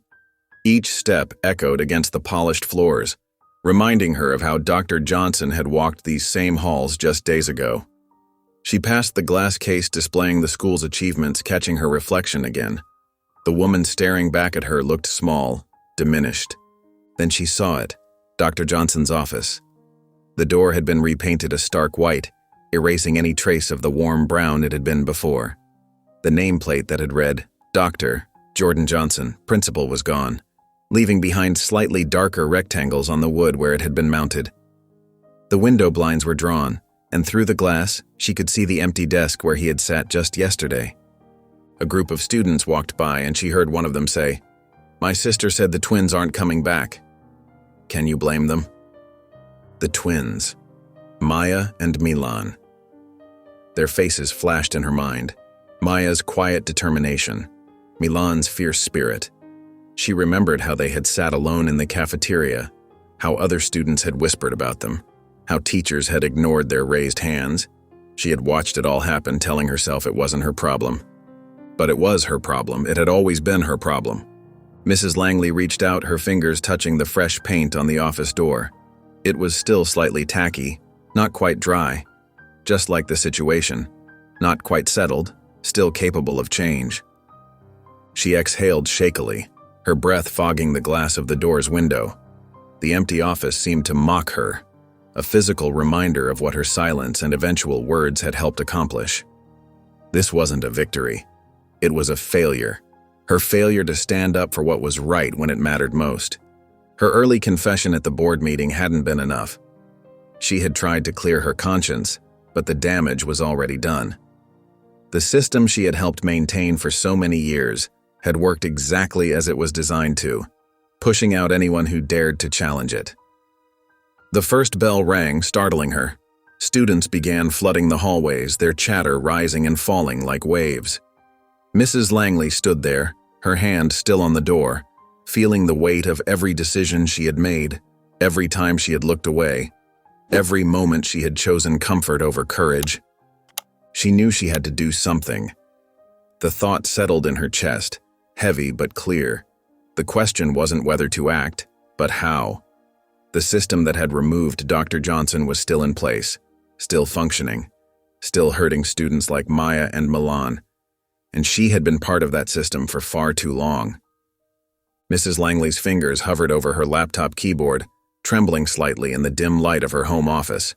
The clock on her desk showed 11:42 p.m., but sleep was the furthest thing from her mind. Her tea had gone cold hours ago, untouched beside her. She opened a new email and began typing the recipients. The entire school board, every faculty member, all staff, and the student body's parents. Her finger paused over the keys as doubt crept in, but then she remembered Maya's face when Dr. Johnson was forced to leave. The hurt in those young eyes had been unmistakable. To the Pinehurst Academy community, she typed, then backspaced. Number this needed to be more personal. My name is Catherine Langley, and I need to tell you the truth. The words began to flow slowly at first, then faster. For 30 years I've taught at Pinehurst Academy. I've prided myself on maintaining what I called standards. Today I must confess that what I labeled as standards was nothing more than prejudice wrapped in tradition. When Dr. Jordan Johnson became our principal, I resented him. Not because of his qualifications, which are exemplary, but because he challenged the comfortable bubble I'd lived in. When his daughters, Maya and Milan Johnson, joined our student body, I treated them with contempt they never deserved. Dr. Johnson asked me to shadow his daughters for a week. I saw firsthand what these brilliant young women endured daily. I watched teachers ignore their raised hands in class. I witnessed students whisper cruel comments about their hair and clothes. I saw them eat lunch alone while others deliberately avoided them. I observed their academic work being unfairly graded, and I did nothing, worse than nothing. I was complicit. Mrs. Langley's hands were shaking harder now, but she forced herself to continue. When Richard Whitman and other parents approached me to help remove Dr. Johnson, I initially considered it. They claimed he was pushing a radical agenda. The truth is, Dr. Johnson's only agenda was ensuring every student received equal treatment and respect, something Pinehurst has failed to provide. I need to expose what really happened. A group of influential parents, led by Richard Whitman, orchestrated a campaign to remove Dr. Johnson because they felt threatened by change. They spread false rumors. They manipulated the narrative. They used their power and privilege to maintain an unjust status quo. To Dr. Johnson, I apologize for my role in your removal. You were exactly what Pinehurst needed, and we failed you. To Maya and Milan, I am deeply sorry for the pain I caused you. You deserved better from me as your teacher. Your strength and dignity in the face of such treatment humbles me. To my colleagues, we cannot continue to hide behind tradition while allowing discrimination to flourish. We are educators. Our job is to lift up every student, not just the ones who look like us. To the parents who orchestrated this injustice, I will no longer be your silent accomplice. To the board, you have made a grave mistake in removing Dr. Johnson. I urge you to reconsider your decision. I understand this letter may cost me my position at Pinehurst. If that's the price for finally speaking the truth, I accept it.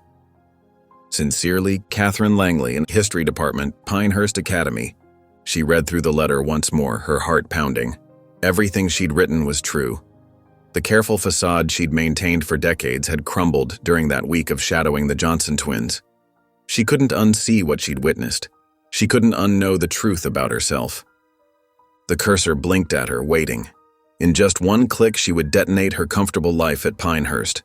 The relationships she'd built, the respect she'd earned, it would all change. Richard Whitman and his allies would make sure she paid for this betrayal. But for the first time in her career, Mrs. Langley felt truly like a teacher, someone who stood up for what was right, someone who taught by example, someone who faced hard truths instead of hiding from them. Her hand steadied as she moved the cursor to the send button. One deep breath, then another. Click. The screen refreshed. Your email has been sent. Maya and Milan stepped out of their father's car Tuesday morning, immediately sensing something different in the air. Students clustered in tight groups near the entrance, heads bent over phones, urgent whispers filling the space. Every few seconds, someone would look up at the twins, then quickly glance away. Milan pulled out her phone as they walked toward the building. Her notifications were exploding. "Maya," she whispered, grabbing her sister's arm. "Look at this." Maya leaned in close, reading over Milan's shoulder. There it was, Mrs. Langley's letter, shared hundreds of times already. The words jumped off the screen. "I write this letter with deep shame and regret. For years, I've been part of a system that discriminates against students of color. When Dr. Johnson asked me to shadow his daughters, I witnessed firsthand the daily struggles they face." Students parted as the twins walked through the hallway, like waves breaking around rocks. Some looked guilty, others curious. A few even smiled tentatively in their direction. "She actually did it," Milan breathed, scrolling through the responses. "She told everyone everything." Maya spotted a group of teachers huddled near the faculty lounge, their faces tight with concern. One of them was reading from her tablet. "I observed countless microaggressions, deliberate exclusion, and unfair treatment. I remained silent, making me complicit." The twins' phones kept buzzing with new notifications. Local news outlets had picked up the story. Parents were sharing angry posts in the school's Facebook groups. Some demanded Mrs. Langley's immediate termination for stirring up trouble. Others called for Dr. Johnson's reinstatement and a full investigation into the board's decision. Jason Whitman stormed past them, his face red with anger. His phone was pressed to his ear.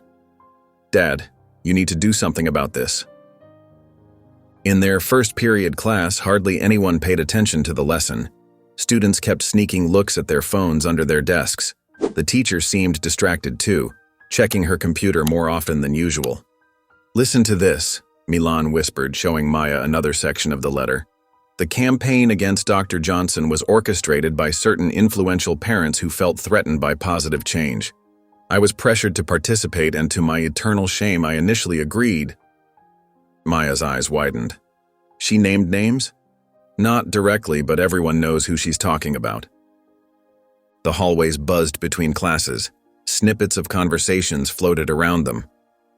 "Did you see what she wrote about the board meeting? My mom's furious. She's calling for an emergency meeting. I can't believe they forced Dr. Johnson out like that." Even teachers were openly discussing it. The twins overheard Mr. Peterson telling Ms. Rodriguez, "It's about time someone said something. That board meeting was a travesty." By lunchtime, the story had exploded beyond the school. Local news vans parked outside the gates. Reporters tried to interview students as they left for lunch. The principal made an announcement asking everyone to refrain from speaking to the media. Milan's phone lit up with a text from their father. "Are you girls okay? Stay strong. Things are happening." The cafeteria was different too. Instead of sitting alone, several students actually approached their table. Sarah Chen, a quiet girl from their math class, sat down first. "I'm sorry," she said simply. "I should have said something sooner." Others followed. Not everyone. Some students still glared from across the room, but the wall of isolation had cracked. "She did it," Milan repeated, a smile finally breaking across her face. "Mrs. Langley actually did it." Maya squeezed her sister's hand under the table. Their phones buzzed simultaneously, a school-wide email. "Notice of emergency board meeting. Due to recent developments and concerns raised by faculty and parents, the Pinehurst Academy School Board will convene for an emergency session this evening at 7 p.m. The twins exchanged looks. This was just the beginning. More parents arrived throughout the day, demanding to speak with administrators. The main office was flooded with calls. Social media continued to explode with reactions. Local civil rights organizations released statements supporting Dr. Johnson. Other teachers began sharing their own observations of systemic bias at the school. Mrs. Langley wasn't in school that day, but her presence was everywhere in the conversations, the debates, the rising tide of truth she had unleashed. Her letter had ripped away the polite veneer, exposing what lay beneath. By final period, Even the most resistant students couldn't ignore what was happening. The school buzzed with nervous energy, like the air before a storm. Everyone knew that tonight's emergency board meeting would change everything. As the final bell rang, Milan turned to Maya. "Remember what Dad always says? Sometimes the truth has to get loud before people hear it." Maya nodded, watching students stream past them, all talking about the letter, the meeting, the changes coming. It's definitely getting loud now. The polished oak conference table gleamed under fluorescent lights as 7 board members sat in tense silence. Chairman William Barrett dabbed his forehead with a handkerchief, his usually confident demeanor shaken. The stack of printed emails, social media responses, and newspaper clippings before him told a story none of them had anticipated. "This is getting out of hand," said Sarah Mitchell, adjusting her reading glasses as she scrolled through her tablet. "The local news stations are requesting interviews. The Chronicle wants a statement. And these parent emails?" She shook her head. Barrett picked up one of the printed letters. "Listen to this. My daughter came home crying yesterday, asking if what Mrs. Langley wrote was true. Is this the kind of school we're running? And here's another. If you don't reinstate Dr. Johnson immediately, we're prepared to take legal action." James Henderson, the youngest board member, leaned forward. "We can't ignore this. Mrs. Langley's letter, it's detailed, specific. She named names, described incidents. This isn't just some vague accusation we can brush aside. The Whitman family is threatening to pull their considerable donations," Margaret Wells reminded them, her voice sharp with worry. "And they're not the only ones. Several major donors are concerned about Mrs. Langley's radical accusations." "Radical?" Henderson scoffed. "She admitted to her own prejudice. She documented what she witnessed. That's not radical. That's honest." The room fell silent as Patricia Torres, who had been quietly taking notes, finally spoke. "We're missing the point here. This isn't about donations or public relations. We made a decision based on pressure from certain parents, and now we have evidence that their complaints were motivated by racism. We need to address that." Barrett's chair creaked as he shifted uncomfortably. "The question is, what do we do now? Fire Mrs. Langley as some parents are demanding? That would only validate her claims about systemic racism in our institution. And if we reinstate Dr. Johnson," Wells countered, "we'll face backlash from the other side. The Whitmans and their circle have significant influence in this community." "That's exactly the problem," Torres said firmly. "We're still worrying about appeasing the wrong people. We should be concerned about doing what's right." The board secretary, Alice Chen, who had been diligently documenting the discussion, cleared her throat. "The media attention is growing. Local papers are picking up the story. It's being shared on social media platforms.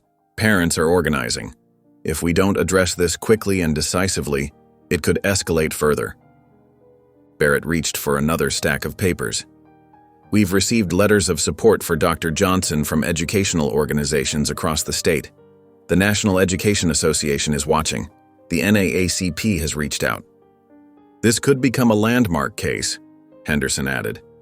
"Do we want to be remembered as the board that chose to protect systemic racism over educational excellence?" Wells straightened in her chair. "That's not fair. We made what we thought was the best decision at the time." "Did we?" Torres challenged. "Or did we cave to pressure from wealthy parents without properly investigating their claims?" Barrett raised his hand for silence as voices started to rise. "The fact remains we have a crisis on our hands. Our decision about Dr. Johnson was clearly influenced by biased information. Mrs. Langley's letter proves that. But now we have to handle this carefully." "The longer we wait," Henderson warned, "the worse this looks. Every hour we don't act is an hour people can point to and say we're still protecting the wrong interests." Chen looked up from her notebook. "There are already student protests being planned. The senior class president just emailed. They're organizing a walkout for Friday if Dr. Johnson isn't reinstated." Barrett's shoulders slumped slightly. "We need to call an emergency meeting. Tomorrow. Full board, open to the public. We need to address this head on." "And Mrs. Langley?" Wells asked. "What about her position?" "That's complicated," Barrett admitted. "She exposed our mistake, but she also admitted to her own discriminatory behavior. However, firing her now would send the wrong message about speaking up against systemic racism. Torres gathered her papers. I suggest we focus on one issue at a time. Dr. Johnson's removal was clearly influenced by prejudice. We need to correct that first. Mrs. Langley's situation can be addressed separately. The board members exchanged glances, the weight of their responsibility evident in their expressions. Barrett finally nodded, reaching for his phone. I'll schedule the emergency meeting for tomorrow afternoon. We'll need security present. This will draw a crowd. And the media? Chen asked. Let them come, Henderson said firmly. It's time we stopped hiding from this. Barrett stood, signaling the end of their private discussion. Tomorrow at 3 p.m., we'll face whatever comes. Alice, please send out the notification immediately. Mark it as an emergency session regarding administrative leadership. The board members gathered their materials, the tension in the room still palpable. As they filed out, Torres paused at the door. Whatever happens tomorrow, we need to remember. This isn't just about one decision or one principle. This is about the kind of institution we want to be. Barrett nodded solemnly, watching as his colleagues departed. He remained in his chair, staring at the scattered papers before him, evidence of a decision they could no longer defend, and a truth they could no longer ignore. The Pinehurst Academy gymnasium buzzed with nervous energy as hundreds of people filled the bleachers and folding chairs. The space normally reserved for basketball games and pep rallies now held a different kind of tension. Fluorescent lights cast harsh shadows across worried faces, and the squeak of dress shoes against polished wood echoed through the room. Maya and Milan Johnson sat in the front row, their shoulders touching, hands clasped so tightly their knuckles had gone white. They could feel the weight of stares from behind them, some sympathetic, others hostile. Their father, Dr. Jordan Johnson, sat perfectly straight in a chair near the board table, his expression carefully neutral despite everything at stake. The long table at the front held 7 board members, their nameplates gleaming under the lights. Chairman William Barrett adjusted his tie for the 3rd time in as many minutes, clearly uncomfortable with the crowd's scrutiny. To his left, Sarah Mitchell repeatedly straightened the stack of papers before her, while Thomas Green kept checking his watch. Local reporters lined the back wall, notepads and phones ready to capture every moment. The clicking of camera shutters punctuated the low murmur of whispered conversations. Chairman Barrett cleared his throat, the sound amplified by the microphone before him. The room fell into immediate silence. This emergency meeting of the Pinehurst Academy School Board will now come to order, he announced, his voice echoing off the gymnasium walls. We're here to address recent developments regarding the administrative leadership of our school. Before he could continue, Richard Whitman rose from his seat, his expensive suit marking him as clearly as his commanding presence. He strode to the microphone with the confidence of someone used to getting his way. If I may speak first, he said, though it wasn't really a question. The chairman nodded, already looking resigned. Let's not forget why we're here, Whitman began, his voice carrying across the gymnasium. Dr. Johnson's presence has created division in our school. His agenda has disrupted the peaceful environment we've always maintained at Pinehurst. He paused, scanning the crowd with practiced authority. Our children deserve stability, not social experiments. Maya felt Milan's hand tighten around hers, could sense her sister's barely contained fury. She squeezed back, silently willing her to stay calm. Whitman continued. The board made the right decision in removing him. To reverse that now, under pressure from social media mobs and external agitators, would be a grave mistake. He emphasized each point with a sharp gesture. We cannot let outside forces dictate how we run our school. Murmurs rippled through the crowd, some nodding in agreement, others shaking their heads in disgust. The division was clear, cutting through the room like an invisible line. Then, movement from the middle section caught everyone's attention. Mrs. Catherine Langley stood slowly, her face pale but determined. She walked to the microphone, her heels clicking against the floor in the sudden silence. Richard Whitman's expression darkened as he stepped aside. I need to speak, she said, her voice slightly shaky but growing stronger with each word. I was part of the problem. The admission hung in the air, heavy with implications. I stayed silent, and I hurt students because of my own prejudice. Maya and Milan exchanged shocked looks. This was the same teacher who had humiliated them, who had watched their struggles with cold indifference. Yet here she stood, publicly acknowledging her wrongs. "But Dr. Johnson?" Mrs. Langley continued, her voice growing firmer. "He was never the problem. He tried to make us see our own biases to create real change. And we fought him because change is uncomfortable. Because it's easier to remove the person pointing out our flaws than to face them." Gasps rippled through the audience. Richard Whitman's face had turned an alarming shade of red. The board members shifted uncomfortably in their seats, clearly unprepared for this turn of events. "I've taught at this school for 27 years, Mrs. Langley said, her voice now strong and clear. "And in all that time, I've never seen anyone work harder to make this place better for every student. Not just some students, every student." She turned to face the board directly. "If you want to know who's really creating division in this school, look at those of us who resist change, who cling to our prejudices, who pretend not to see the discrimination happening right in front of us. That's where the real problem lies." The gymnasium erupted in a mix of applause and angry muttering. The board members huddled together, whispering urgently. Chairman Barrett looked increasingly uncomfortable as he glanced between Mrs. Langley, still standing at the microphone, and Richard Whitman, who had retreated to his seat with barely contained rage. The board members continued their hushed discussion, papers shuffling between them as they reviewed documents and whispered arguments. The tension in the room grew with each passing moment. Finally, Chairman Barrett straightened in his chair and adjusted the microphone. The room fell silent once again, every person holding their breath. "After reviewing all concerns," he began, his voice slightly unsteady, "Dr. Johnson will be reinstated as principal of Pinehurst Academy." Maya and Milan gasped in unison, their free hands flying to their mouths in shock. The gymnasium erupted in cheers, drowning out the angry protests from Richard Whitman's corner. Dr. Johnson remained seated, but his shoulders relaxed slightly and a small smile played at the corners of his mouth. The morning sun streamed through Pinehurst Academy's tall windows, casting long rectangles of light across the polished hallway floors. Dr. Jordan Johnson's footsteps echoed with purpose as he made his way through the familiar corridors, his shoulders straight and head held high. This time, something was different. Students who once hurried past now stopped to smile and wave. "Welcome back, Dr. Johnson," called out a freshman girl, clutching her textbooks to her chest. Teachers emerged from their classrooms, offering warm handshakes and genuine smiles. Maya and Milan walked a few steps behind their father, watching this transformation with a mixture of pride and amazement. Just days ago, these same halls had felt cold and unwelcoming. Now, there was a warmth in the air that hadn't existed before. "Good morning, Dr. Johnson," Ms. Harper called out from her desk as they passed the administrative office.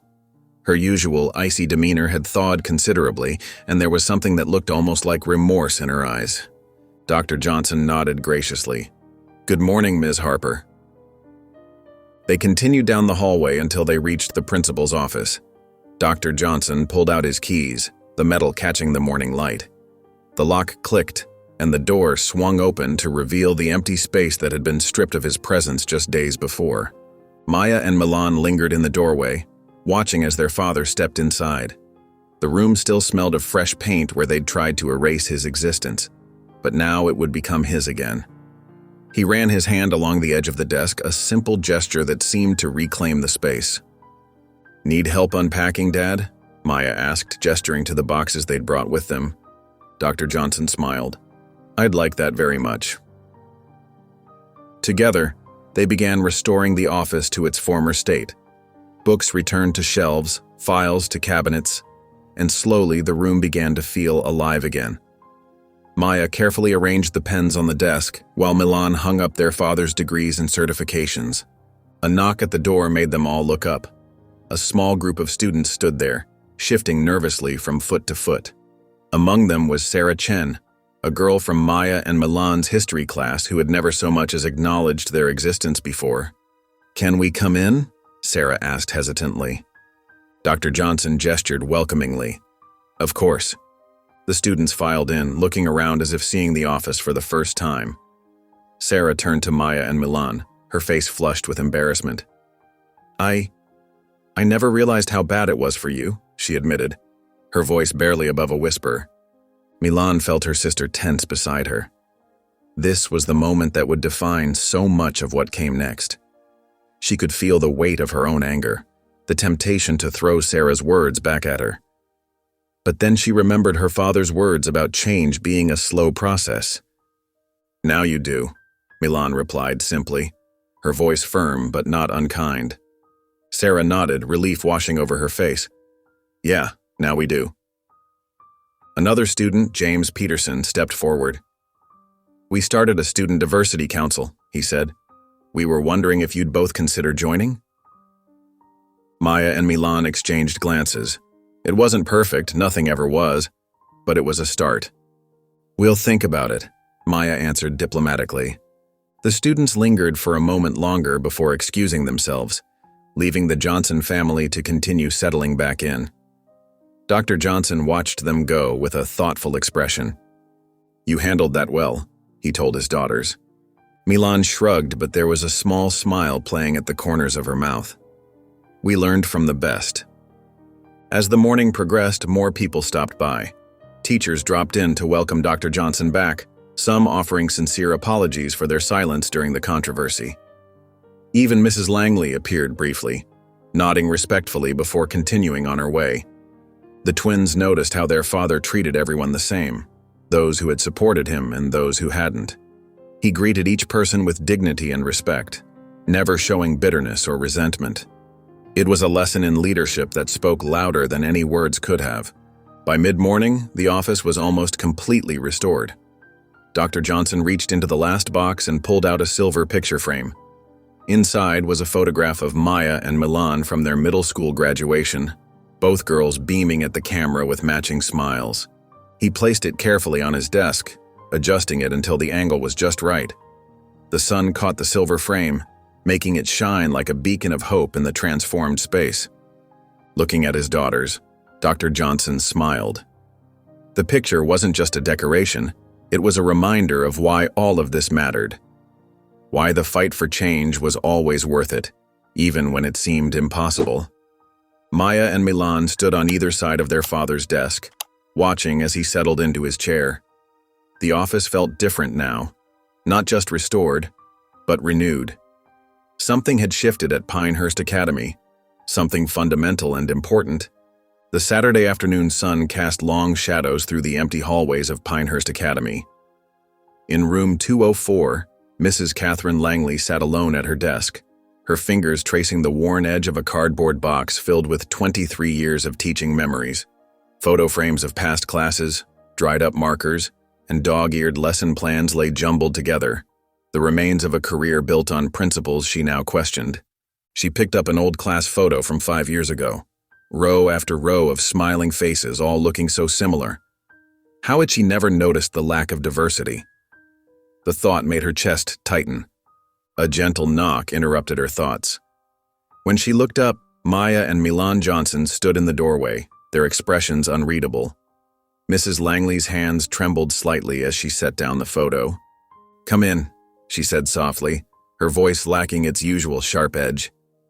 The twins exchanged a glance before stepping into the classroom. Their footsteps echoed in the empty room as they approached her desk.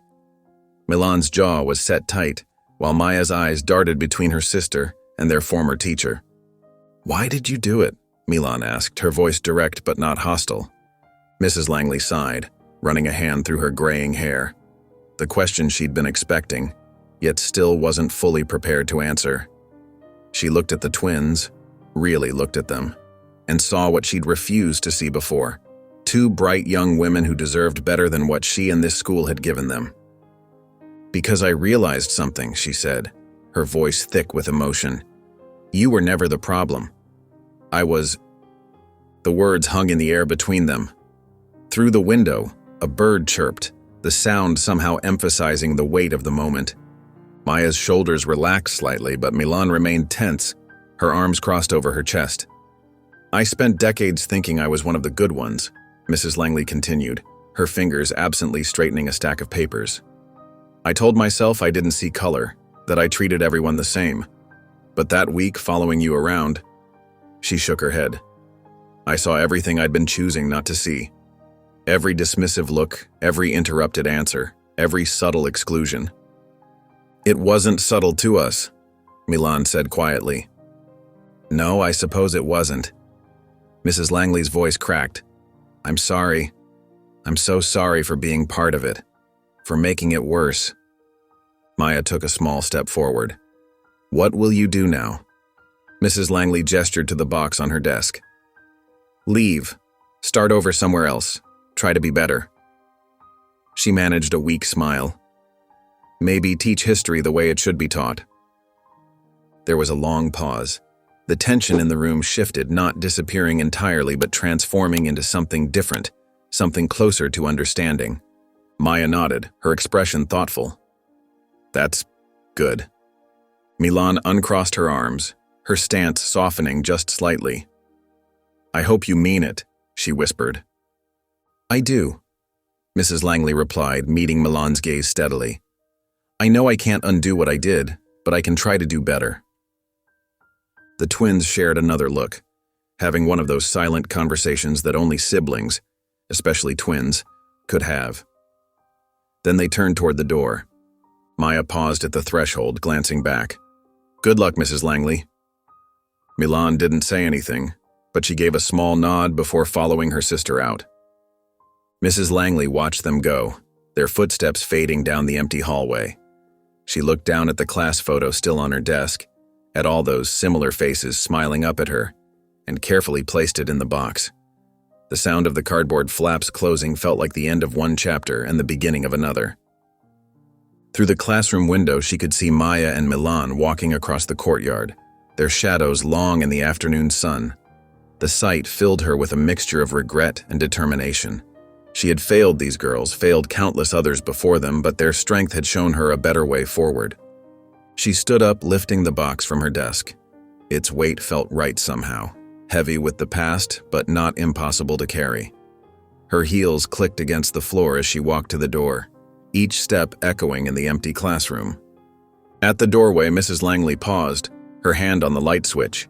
The setting sun painted the room in shades of amber, highlighting the empty desks where generations of students had sat, where she had taught lessons about history while being blind to the prejudices of the present. She looked at her desk one last time, remembering Milan's words. I hope you mean it. The words would stay with her, a reminder of the promise she'd made, not just to the Johnson twins, but to herself. The Monday morning sun lit up Pinehurst Academy's auditorium as students gathered, whispering anxiously. Maya and Milan Johnson sat in the third row, watching as their father, Dr. Jordan Johnson, stepped onto the stage. His steady voice filled the space.